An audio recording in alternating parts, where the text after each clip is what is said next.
How you doing today, guys? Welcome back to another day of 7th grade math. This is Mr. Gomez, your favorite teacher in the whole world, and today we're going to be talking about scale drawings. Before we start, please subscribe, turn the notification bell on, and if you want to support the channel, check the affiliates in the description below, and check out my other channel, MTV Alex, and let's ride. So, scale drawings. We have previously talked about scale drawings. If you haven't seen those other two videos, please go ahead and check them out. They're going to be pretty useful, and there's a lot of information on my channel about them. We're going to do one sample right here. We're going to be using scale factors given to us. And the thing is, whenever the scale factor is given to us, in order to find out what we need to find is going to be very, very simple. In the past, whenever we were talking about two different shapes, we did the small over big, one tick mark, two tick marks, and then set it up like that. For example, if I have a triangle and two triangles, I will set it up like that, and I put in the numbers where they went. So in this case, this is gonna be a little bit different, but kind of the same. So let's look at this real quick. It says the distance between Troy City and Bend City is 315 miles.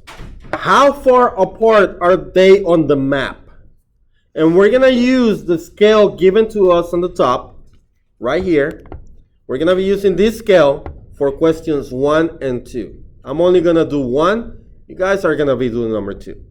So again, when we look at the scale, we're given two different units, and that is a good thing. Instead of small and big, we're going to write those two units as a fraction. We're going to write those two units as a fraction. And what are my two units? What are my two units? Inches and miles. Very good. So we're going to set this as a fraction. Inches over miles. And my first fraction is going to be those numbers that they already gave me. That's going to be my first fraction. Okay? So 2 inches go where? Top or bottom? Remember, we'll still have two fractions to work with, right? So the first fraction is going to be whatever they already gave me. So 2 inches goes with the inches. The miles go with the miles. This is the scale factor right here. And then it says, if the cities are 315 miles away, how far apart they are on the map. So even if you're messing up the units, you can still kind of figure out where, if I'm looking at a map, am I going to measure that in miles or inches? It's kind of common sense, right? So if you're looking at a map, where are you going to measure that? With inches or miles? On an actual map, paper map. Miles. You're going to measure that with miles? Inches. You're going to get a ruler and measure that, and the ruler either has inches or centimeters on it, right? So plus, right here, they tell you 1 unit, right? And what unit is that? What unit is that? Just look at the name. 315 what? Miles. And where did I put the miles at? At the bottom. So that means the 315 is going to go where? At the bottom. At the bottom. So we're looking for the distance on the map, which has to be in inches. And if we're looking for that, that's going to be my variable, my x. And at this point, all we have to do is cross multiplication. So we're going to do 35 times x equals to 315 times 2. What is 300 times 2? 600. 600. And 15 times 2? 30. 30. And when you add those two together, what do you get?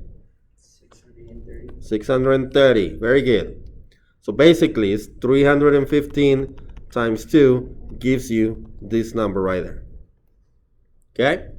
So now all we gotta do is solve for x, and we're just gonna isolate x. What is 35 doing with the x? What is 35 doing with the x? Multiply. And the opposite of multiply is? Divide. I divide by 35, and what I do to one side, must do to the other side. That cancels, it doesn't cancel, it just leave one x, which is right here. And then for this one, we're just gonna do TiVo. If you don't remember which one goes inside, just write that acronym in. Top in, bottom out. So 630 goes inside, 35 goes outside, and 35, does 35 go into 6? No, so put a placeholder there. That way you don't make mistakes, especially if you need to add decimals. Does 35 go into 63? One times 35 is 35. You subtract and you get what? This is 8 and this is 2. Then bring the 0 down and that makes 280. All right, let's look at 35. How many times is 35 going to 280? We're gonna do some mental math over here. 35 times 2 is 70, so that's 2 times, right? And then 70 times 2 is 140, so that's gonna make it 4 times. And I know 140 is half of 280, so if I double that, that will make it how many times? 180. 8 times. All right, 8 times. So 8 times 35 is gonna give you 280. So this is gonna be 8 right here. 8 times 35 is 280. You subtract and you get a remainder of 0. So what did we use find right here? How far they are on the map, which is in what? Inches. Inches, very good. So how far are they on the map? 18 inches. And that's my final answer. All right, again, just recap. The first thing that you gotta do, if they give you the scale factor, go ahead and set that up as a fraction. Keep the units separated. Label the units like we did over here, inches over mile, and whatever the scale factor is. And then set up your next fraction and put in your next proportion and put in whatever other units they're giving you on the correct spot. Do cross multiply and then solve for the variable, and that's how you get the distance on the map. I hope that you learned something today. If you did, please give it a thumbs up. If you haven't, subscribe, turn that notification bell on. And if you know somebody that doesn't know how to do this, share this video with them. Other than that, that's gonna wrap it up for this one, guys, and I'll see you on the trails. Let's ride.